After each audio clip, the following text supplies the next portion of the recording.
probably every like libertarian or like hard money purist's dream to have like a Bitcoin-backed dollar. I think 1971, the US dollar went off the gold standard during the Richard Nixon administration. And ever since then, it's just been paper money, right? You can print it, you can burn it, you can do quantitative easing, you're just playing with funny money. But we all buy into the meme and it works. But I think there's a lot of people that would love to see it go back to the gold standard, or love to see some fiat dollar go back to the gold standard. But I think now the latest thing is like, okay, well maybe the Bitcoin treasury ideas could lead to that. I personally don't think it's ever happening where we're going to see governments go back to any sort of hard asset underlying their currency. They have no incentive to do that. There's too much at stake to do something that would hurt maybe it's a game of poker when they're coming to dealing with Forex markets, when they're coming to dealing with say tariff wars. To put everything back onto a Bitcoin dollar, it's probably not happening. But I think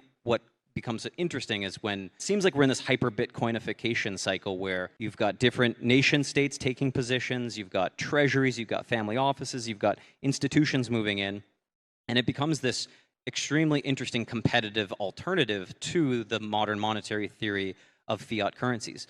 Now, you've also got these extremely innovative developers and builders in this space looking at these problems, saying, well, what else can we do that might be better than just Bitcoin or just fiat? Just recently, there was a team behind a paper that came out called the Bitcoin dollar, and they're looking at how they could build they're calling it a Bitcoin dollar, they're calling it a stable coin, but it would be backed with Bitcoin.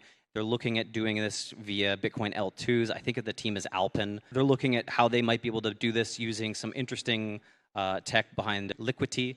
I think they're looking at Liquidity V2. So I think there's like some interesting innovations happening in this space that could tie Bitcoin to stablecoins in the same way that DAI is backed currently by like a portion of USDC and a portion of other stuff, lending and borrowing. But ultimately, I think you're going to see more people looking at using the Bitcoin asset as the underlying collateral to issuing new forms of stablecoins, whether that's a true stablecoin or some sort of a flat coin that's tied to inflation, or some sort of a rebase token, sort of like Ampleforth or one of those.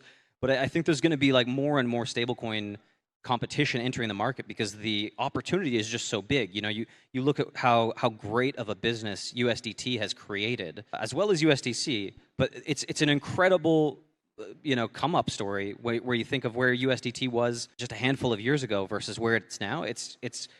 There's just so much potential profit and so much potential value that you can create in this space by really nailing that. And I think the Bitcoin narrative with stablecoins, it's probably a big opportunity as well for someone to jump on.